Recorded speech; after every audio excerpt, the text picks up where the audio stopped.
Okay, time being 7 p.m. I'd like to call this meeting to order. Council of the Township of Red Rock hereby acknowledges that we are on the traditional territory of the Robinson Superior Treaty and that the land we gather on is home to the Red Rock Indian Band, the Anishinaabe, and Métis people. Are there any amendments to the agenda?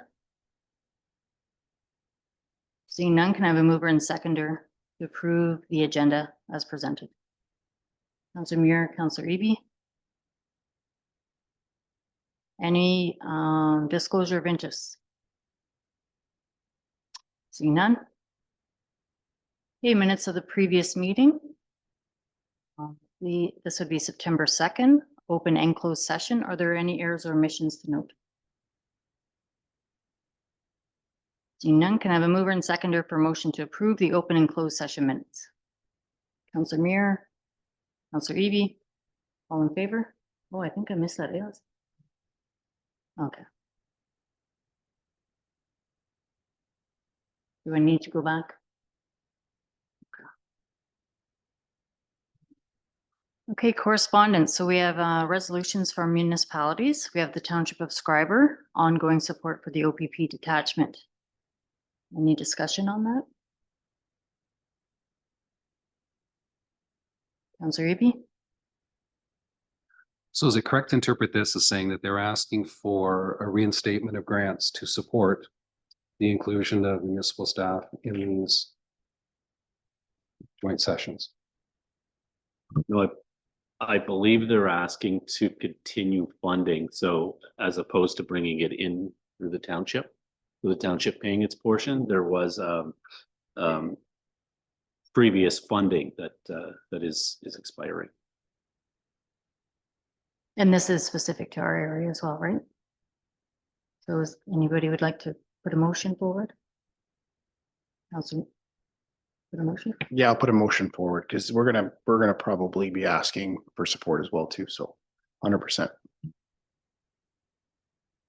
Okay, can I have a mover and seconder for a motion to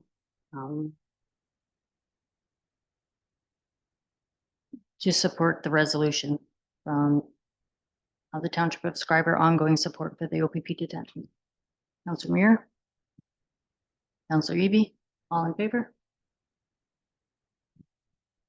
Motion's carried. We have the City of St. Catharines elect respect pledge. Any comments on that? Councillor Muir? Yeah, it was it's just sad to see that in this day and time that we need to have, we need to address things like this. I mean, there was a time when respect was just one of those things that was just given. Society's changed, and the social media has really taken a toll on this politics in this country. And I think, yeah, we definitely need to support this. But I do blame social media for these. It's remaining anonymous. Your live feeds are getting, your algorithm gets clued into what your belief system is. And we don't see any room for debate anymore. We just social media is definitely 100%. This is one of the reasons for that. So I'll stop rambling about that. Councillor Eby? I appreciate what you're saying. And it also seems to be in line with the intention of Bill 9 with accountability and making sure that we're having an individual openness to everybody's participation and not just a tolerance, but an encouragement of it. Are we wanting to consider something similar for us to reflect the values that we're trying to make practice every day? I believe we support this motion. That shows that we're supporting this and we're on board with what they're bringing. So I would need a motion. Okay. Can I have a mover and seconder for motion to support the resolution from the City of St. Catharines, the elect respect pledge? Councillor Muir, Councillor Eby, all in favor? Motion's carried.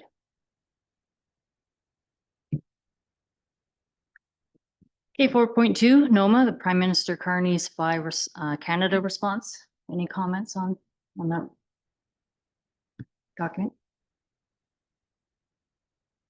Seeing none. The NOMA, the Greenstone Road improvements. Any comments on that? Huge investment there, which is great for our area. No comments. Okay, next we have reports. So we have the Red Rock Public Library Board meeting, May 13th, 2025. Any questions or comments on their report? Councillor Eby? Okay. Okay, can I have a mover and seconder for motion to receive the minutes from the Red Rock Public Library Board meeting, May 13th, 2025? Councillor Muir? Councillor Eby? All in favor? Motion's carried. Okay, next we have report from the Community Development Officer. Welcome, Ashley. Thank you again for yesterday, your help with the Terry Fox run. Problem. Yeah, Whitney and I did a pretty good job on that one, I think. She kind of took the lead on that one. Okay, are there any questions or comments on Ashley's report? Chris, was that you or was it the following one? The next one, okay. I don't think I have any questions. Maybe you want to highlight a couple of items, or was your hand up? Okay, Okay, so just a heads up that we're looking at a bridge closure the week of October 14th to 17th. So that's the week after Thanksgiving. Closer to will be the signs will be going up for detours. It'll be out along the escape road again. We had 29 participants for the Terry Fox run held yesterday, and our community raised about $1,900. So thank you to everybody who supported the Terry Fox run and the Terry Fox Foundation. The memorial banner program is up. So I have received confirmation from the company who is making them again. They were a little quiet on their end during the summer. But there is a deadline of this Friday, so it is pretty short to get the names and photos in. But if we get them in by September 19th, we should have them on hand and ready to be up for around Thanksgiving. And then they would be up for the entire month of the rest of October to the week after Remembrance Day. The Rotary bench has been ordered, so that came out of a previous council meeting about the partnership with the Nipigon Rotary Club. Community yard sale is September 27th. It's Saturday. There is no rain date, so you can contact myself or the municipal office for registration, and we'll be putting the map out again. Applying for the fire protection grant for the fire department again for lithium-ion incident response and cancer prevention equipment. Applying for a New Horizons grant to upgrade the kitchen in the rec center meeting room. So counter, cupboards, dishwasher, fridge, stove. It comes in at about $35,000 and $25,000 of that is funded. I will be applying for the NMCA programs again. So they've switched up how they're doing their application process. So we apply by the end of September for any projects happening in the 26-27 fiscal year. So we'll be doing a summer student again. I'll be putting in an application for replacing the critter dipping dock. Initial estimates run that about $35,000. As well as a waterfront swimming area feasibility study. So that came up out of the area of concern remedial action plan recent meetings, as well as many of our community consultations. So I'll be putting in an application to do a feasibility study to determine the best location at the waterfront based off of the renaturalized zones that had come out of the remedial action plan. Kind of idea of let everything renature and go from there. So there'll be consultation with Parks Canada, NMCA, Red Rock Indian Band, the property owners and community members if that funding does get approved. Cruise ship will be here October 4th. We don't have any details yet if they will actually be coming ashore. So this is kind of standard practice that we may not know until a week or two before whether or not they'll be coming on shore. So just a couple big things to keep in mind after further cost estimates, looking at the playground as well as dock inspection reports. We may have to be making some priority decisions as there is no current funding available for either of those streams. So looking at Dock C, we're looking at about $340,000, which does not include removal and power options. And the playground equipment to enhance our current playground, including a disc swing, 2 standard swings, a baby swing, and an accessible swing. We're looking at about $164,000. So just to keep in mind with future planning, that with the Northern Ontario Heritage Fund, which is one of the primary sources of funding for either of those initiatives, we'd have to start putting in those applications for a June approval for work to happen next year. But just to keep in mind that right now that looks like one of our main sources of funding for either one of those projects. So if we'd like to move forward with one of those, we may have to pick one or the other. And the rest, we'll be doing some maintenance work on the washouts on the Nipigon River Recreation Trail in the next week or two. Posts will be going up on social media to let residents know when that is going to be taking place. And that's about all of the updates on the things that I've been working on. Councillor Muir. Thanks, Ashley. Lots of good stuff here. Just to touch on the Critter Dock and the swimming spot. The Critter Dock's planning to go back in the exact same spot. Okay. And with regard to the swimming spot, now that everything's regrown in, is there a possibility of tearing some stuff out that we can make a swimming spot? Has that been That's mentioned? where the feasibility study is Yeah, going to come in. okay. It's going to look in at all of the environmental impacts, Right. what we're allowed to do, what's okay with property owners, et cetera. It would look at any of the possible swimming areas. So right now there's 3, maybe 4 potential spots that could be, I guess, not so much rehabilitated, but converted into a swimming area. Right. This feasibility study would look at each of those zones, the environmental impacts on each of those zones. What would be, I guess, more acceptable, or what Fisheries and Oceans and what the M&R would like to see, Right, yeah. versus the actual impact of, now that it's kind of a wetland and bird habitat, et cetera, what that would look like in terms of impacting. Yeah, yeah. And So yeah, that little cove right there that used to be Yeah. the swimming spot would be a beautiful spot for the beach. If we could transplant that to the other cove Yeah. or somewhere, that'd be perfect. So like the swimming area was directly in front of the bandstand Right, yep. and out to that rock Oh, yeah, area, because this little kind of cove in here was just bark. yeah, It was okay. all that black gross bark. yeah. So, Yeah, um, it'd be nice to have a swimming area. I think Yeah. everybody really, Yep. really, a lot of people said that. So perfect. I appreciate that. That's really, really good news. The Critter Dock too. I'll be honest with everybody. The playground to me is something that if it's not covered, I would think my personal priority would be to get those docks fixed 100%. That the docks do dry, like it is an economic boost to our community and our waterfront.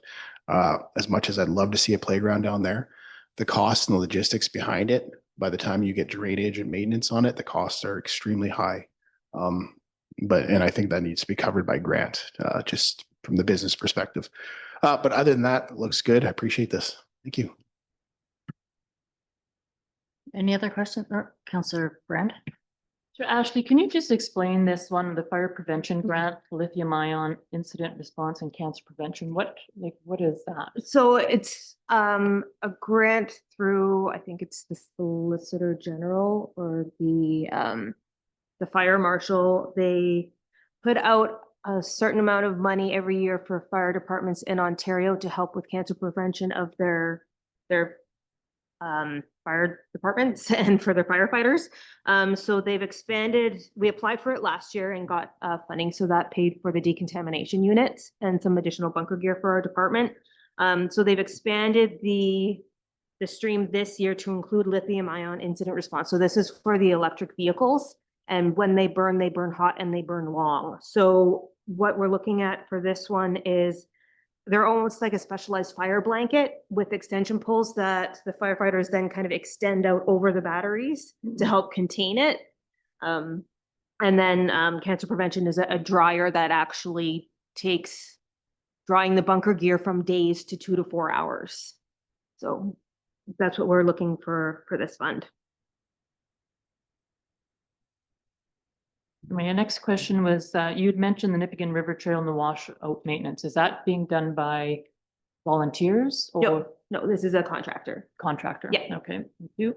Because there is some grading and bringing in gravel, and so there's a lot of work to go into this one, like even just to fix the washout that's there on the main trail. And then we'll be looking at applying to Trans-Canada Trail to do a more substantial repair to help prevent these washouts from happening in the future, or at least to the severity that they are. Okay, okay, thank you. Any other questions or comments? I don't have any either. So thank you very much.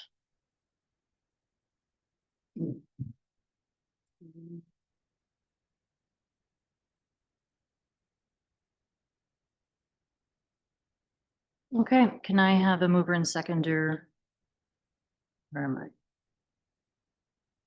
To accept the report from the Community Development Officer.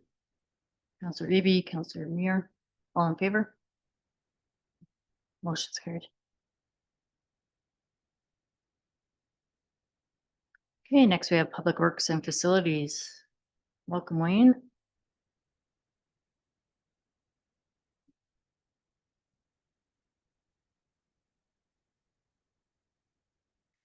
Maybe you'd like to highlight a couple things and then if anybody has questions. The highlight.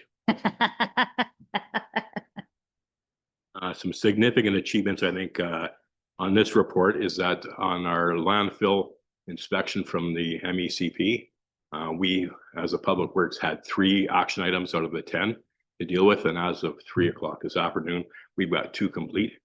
Now, the biggest one is the last one. And they started progress on that today. So hopefully in a couple of weeks, we'll get some photos of that, send them off. And then if there's any touch-up work to do, we're still within that boundary of the end of October. Along with that, we've redone all the signage at the landfill.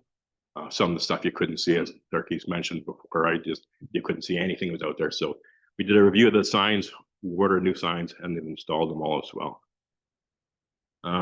Other things that are happening within our facility, we had inspections on our bypass, backflow preventer valves, pardon me, in all of our facility buildings. And they all came through as good, which is fine for us. Again, as part of that signage theme, we looked at the rec center and also the marina. So we ordered signs for that. The marina signs will probably hold off till the spring. So like save us one more winter's worth of weather so they won't fade throughout the course of the winter. There were some signs at the rec center that definitely needed to be replaced on the exterior of the ice plant. You know, indicating that there's hazard and ammonia in there. You couldn't even recognize that on the sign. So those have been ordered and they will be installed once received. We actually purchased some metal shelving for the public workshop. There was a Ministry of Labor concern, not an issue, but a concern about some of the wood storage racks we had in there for oil and products. So that has now been installed and the old wood shelves removed and destroyed.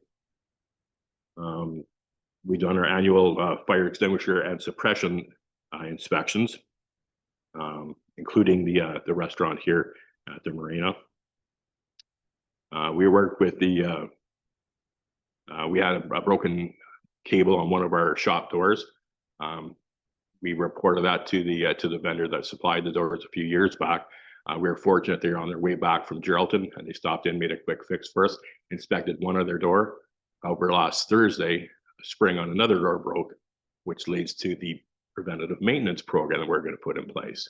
Instead of waiting for things to break, we're actually going to take a look at things on a timely basis. So that repair is yet to happen, but they've got all the information, and as soon as they can get down here, they'll look at it for us.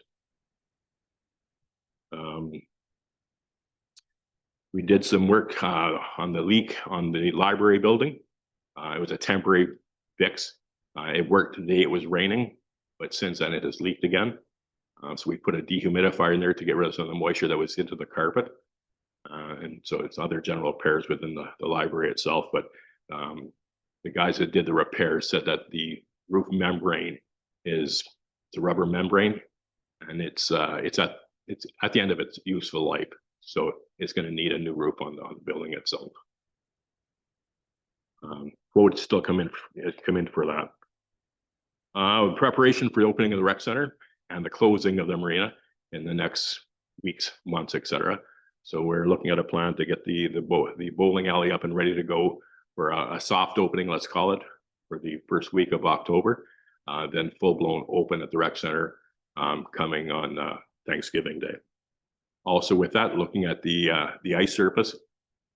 And something that was brought up to me about a week and a half ago was a quote that was for the ammonia detection system, right? And that's something I didn't know wasn't functioning, and apparently it's past its useful life as well. So we've got an old quote for that, still waiting for the up-to-date quote.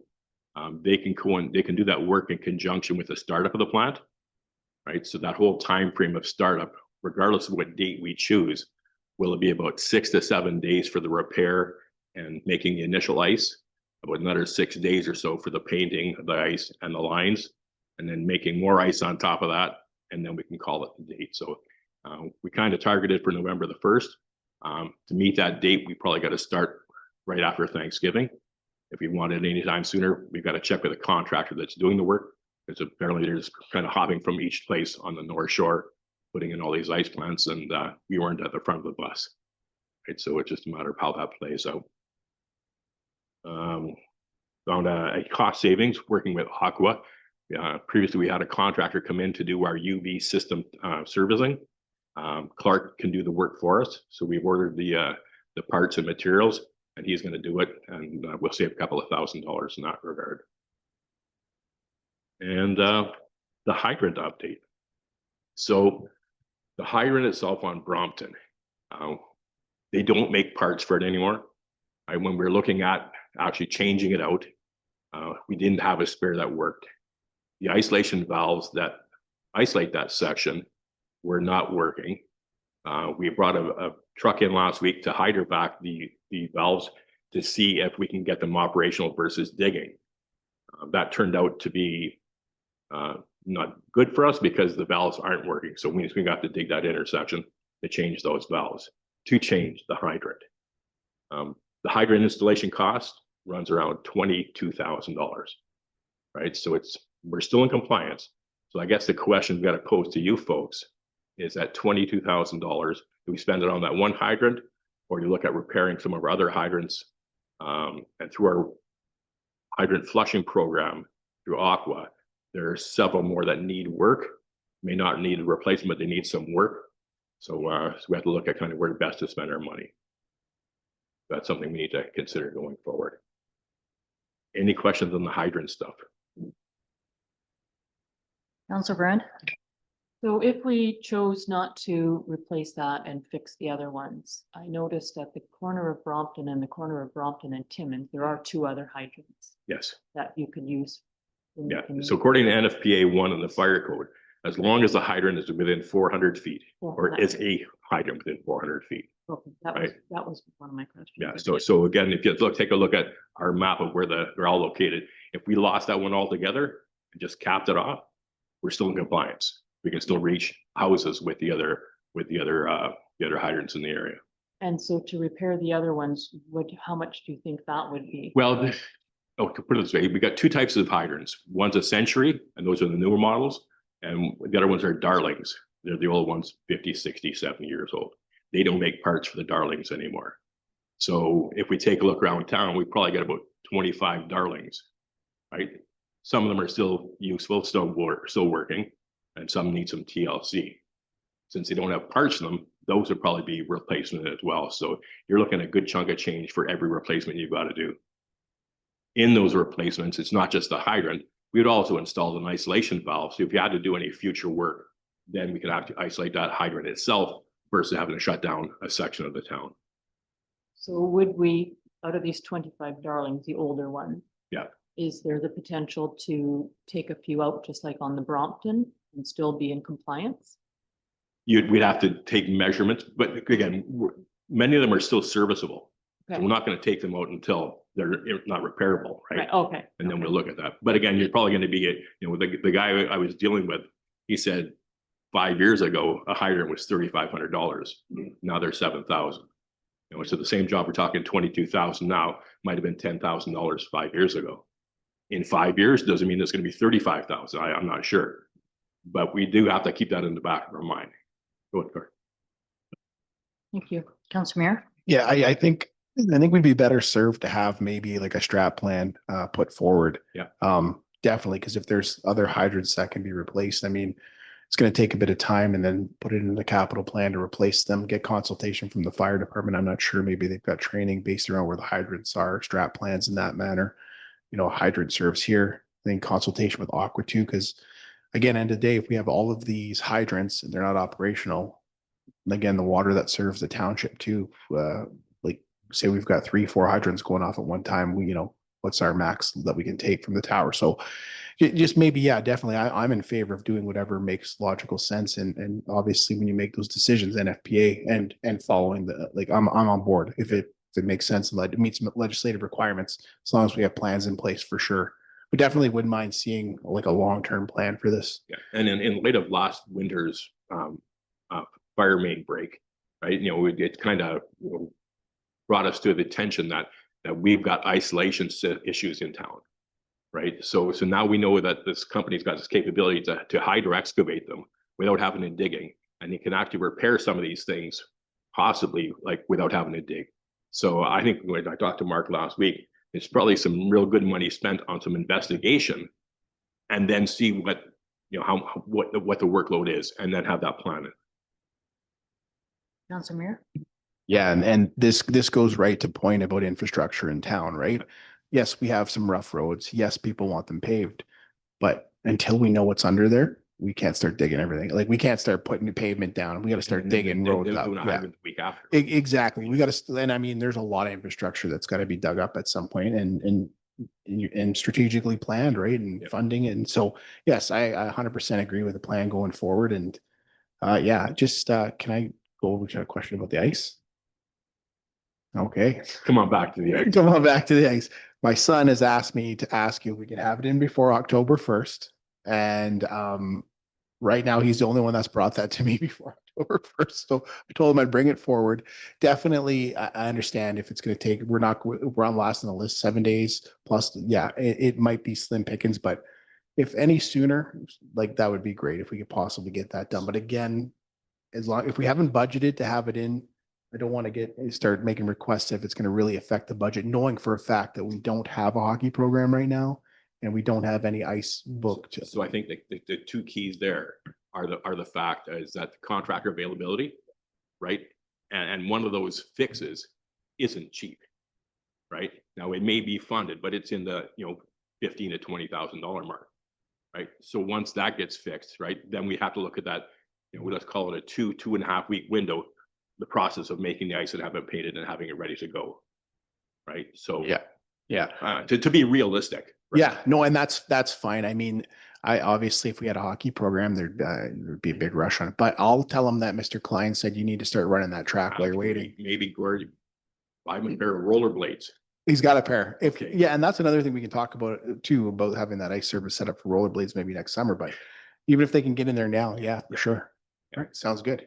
But remember, once we make the call to start making ice, and we can't have anyone on the surface. No, exactly right. And we have to clean it again. Yeah, he's going to be running that track. Yeah. So But actually, I did get a call from the contractor this afternoon, and I believe it's over scheduling, right? Because like I say, we weren't the first ones in, but maybe by the time Thanksgiving gets here, then everyone else is done, and it should be, you know, even the guy that does the painting is from Nipigon, and he needs a 6 Right. window to get that stuff done. yes, that's right too. Yeah.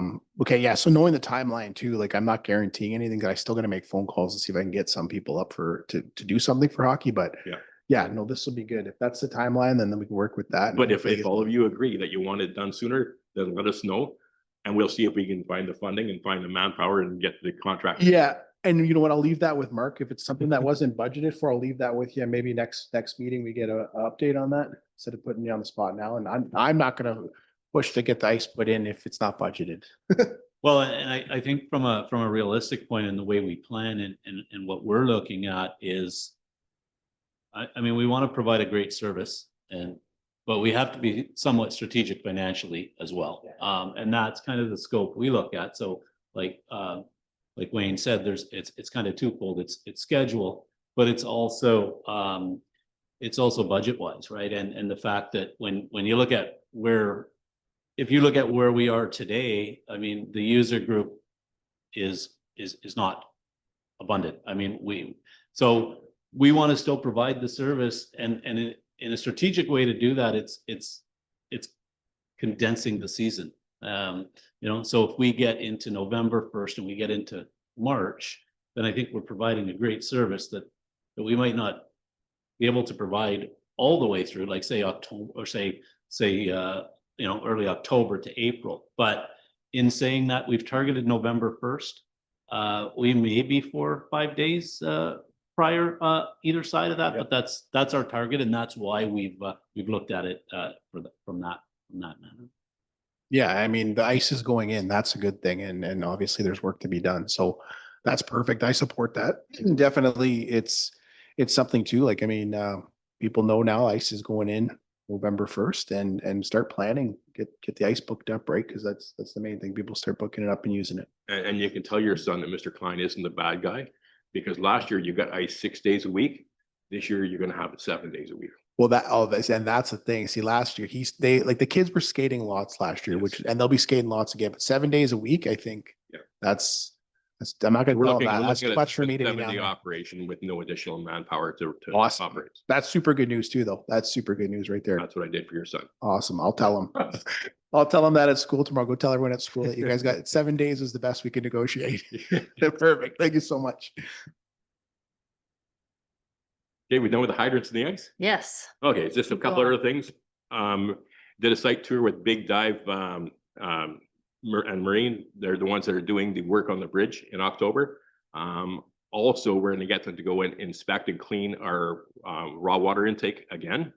And just because we've got the video from last year, so we're gonna kind of see what's happened in a year, since it probably wasn't done for 50 years before. And because we're doing it at the same time as the bridge repair, we save the mobilization cost, but because they're coming down here already for that. Another thing, all of our staff for Public Works, we purchased new locate equipment for ourselves, and they've all had virtual training and spent the better part of a day and a half actually out there testing with it and playing with it to make sure they can actually find water lines and such, right? So that's going to save us big time going forward. Time, effort, efficiency, etc. Also, tree removal. You might have seen a couple trees come down, some because of Mother Nature, some because of us, and some because residents have chosen to take some trees down. There was a study done in 2024. 11 trees were identified as should remove in the next year or so because they are hazardous. Fall on the street, fall on a kid, fall on a car, etc., or your house or whatever, right? So we're kind of looking at those and prioritizing which ones can come down without ruining the aesthetics of our beautiful town as well. And other than that, ironically, we just started our monthly street light audit, and then Hydro One has put an audit, an audit inventory out, or basically we're telling them exactly how many poles we have, lights we have, the wattage of the light, so they can determine how much to bill us, because all of the street lights are unmetered. So the only way they know how much we use is if we tell them what we've got. So I have had to go through some archive material to find all the upgrades in 2016 to the LED lights. Now we've got that information for the 156 street lights, and we'll forward that to them, and then we'll be billed accordingly from there. Councilor Muir. Yeah, that's unfortunate. I think that's Well, I gonna. believe we're being billed anyways, but this is just to basically to get us on the plan of whenever we change something or add something or remove Yeah. something, that we notify them, and then it's an updated list, right? So, Yeah, it's one of those things. You do something and then all of a sudden they come back, hey, you owe us more money. So let's hope that it Yes. falls in line. I know everything's LED out there right now. Everything was upgraded, so we should be okay. But it's just how things work, eh? Yeah. You're working at something and out comes something else. Oh, here, gotta do this. It costs you money. So hey, good work. Yeah, good work on all of this because it's looking good. I'm glad to hear about the preventative maintenance. I love that. That's what I do for a living, and it does work. It works. A plan works. I can't stress enough. Thanks for the hard work. no problem. Any other questions or comments? Councilor Eby. To go back to the library roof. Yes. So we replaced the furnace not that long ago. We've Mm-hmm. got some leaks, but now we know it needs a new roof. Okay. Is there, in your foreseeable future, an opportunity to assess that building for what we anticipate cost will be going forward? And that might lead us to some other discussions. I would wait until we get the quote on the roof. And there's some other discussions happening simultaneously that might help us in some decision making. Any other questions or comments on these report? No, thank you very much. And I don't think I have any. Gore took up all the time. Okay, can I have a mover and seconder to? I never know what to say. Yeah, can I have a mover and seconder to accept the report from the Public Works manager? Councillor Muir? Councillor Eby? All in favor?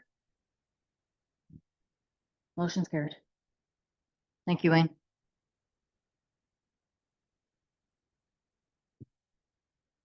Okay, next we have report from the administrative activity. Go ahead, Mark. Yeah, okay. So it's always a little bit shorter on the nights where Wayne and Ashley report as well. They take a lot of the of what they do and share it. So that's always great. I guess some of the highlights out of I did have a chance then to meet with the NWMO again with some just looking at the second site selection process and how that's going to unfold. There's not a lot of information there yet, but I wanted to have that discussion with them, and we did, so we can then bring that that information to council once we hear more on how that process is playing out. I think we're all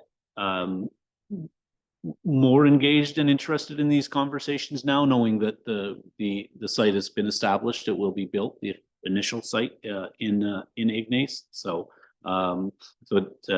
we have a lot of questions in the north on now the second site that they're in the process of selecting, or the process of selecting how they're going to select that site, as well as transportation. So trying to keep those conversations going.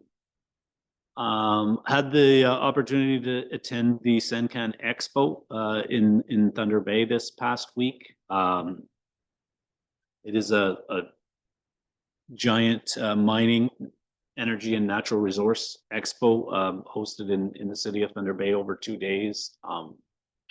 Was able to sit in on presentations from Rocktech Lithium that they made with their potential plans for the Red Rock site. So that was interesting, and was able to engage and converse with senior members of the Rocktech team during that time.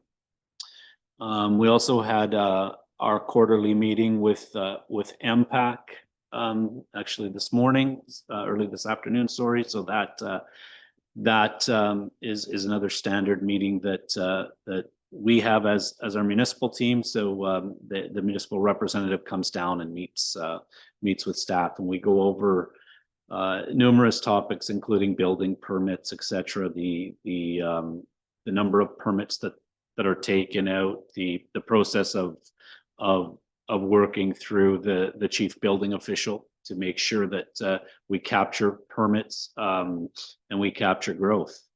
So we catch a lot of the things that sometimes are missed through that process, and it helps us stay sharp on how we can add to our overall growth. And we just run through the numbers that the municipality goes through, and it's also a chance to engage and speak with our local representative from MPAC. Really, that's really all we have. I just had the direction discussion updates was just a reminder, and we've posted this to the community, that there is the nomination process out there for the Ontario Senior Achievement Award, and there's a deadline of October 1st for that. So So any questions I can take, I happily answer. Any question on Mark's report? No? Okay. Can I have a mover and seconder for motion to accept the report as presented?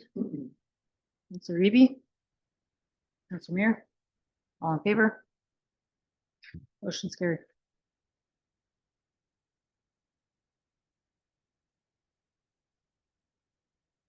Okay. Next, we have a report of declaration of surplus equipment. So this is the 2011 Ford Ranger surplus equipment. Is there any questions or comments on that? No. Councilor Brand? Just a quick question. When did we purchase this? Was it brand new when we received it? Yes, it was. Oh, so it's served us well then. It served us more than well, and I think it speaks to the comments, the end of useful life that was made earlier, and the fact that we're trying to rebuild our fleet and our facilities, our infrastructure. There comes a point, and this is at that point where you have to stop spending bad money, right? And so we're looking to surplus this. It more than likely will lead to a salvage surplus, based on the fact that this vehicle would struggle to pass safety on a road moving forward. So this process then allows us to surplus that vehicle, whether that's salvage, and then start working on a plan. This really serviced the marina and the rec center in the last few years. It was a public works vehicle at one point too, but I mean, we're looking at a plan to now purchase something to service the marina, whether it's side by side a vehicle or a golf cart, something like that. And then we still feel there's need for a small vehicle like this as well to then service the needs from all departments, whether that's rec center or public works. So again, just trying to rebuild a fleet that is tired.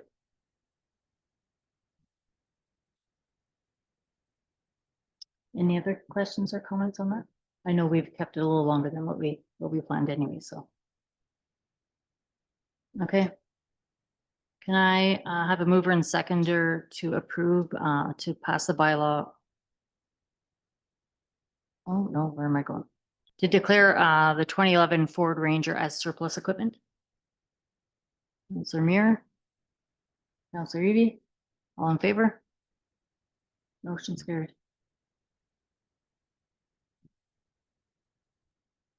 Okay, now we have bylaw 2025-1402. This is to enter into an agreement with Red Rock Indian Band. And this is. Does anyone have any questions on that? Everybody's read the bylaw? No questions or comments? Okay, a resolution to pass bylaw 2025-1402 to enter into an agreement with Red Rock Indian Band. Mover and seconder, Councilor Eby, Councilor Muir, all in favor? Motion's carried. We have no new business, no unfinished business, no question period.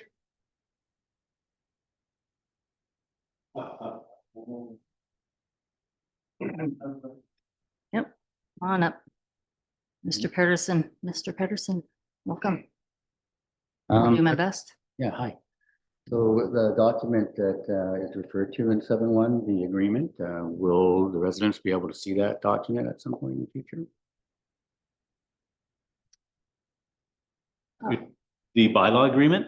Well, the actual agreement that you're entering into with the Red Rock Indian Band, will you be able to see that document? The residents will be part of an agenda package on the. So what we're doing at this point is this, this bylaw is authorizing myself as well as the mayor to get in and finalize this agreement. So we're still working on final parts of this agreement now. The agreement will be it can be a public document. That's not a problem. It's draft at this point. So a draft document doesn't get released to the public, right. but once it is an agreement, we would be able to share the parameters of that agreement. Okay, thank you. Thank you, Dave.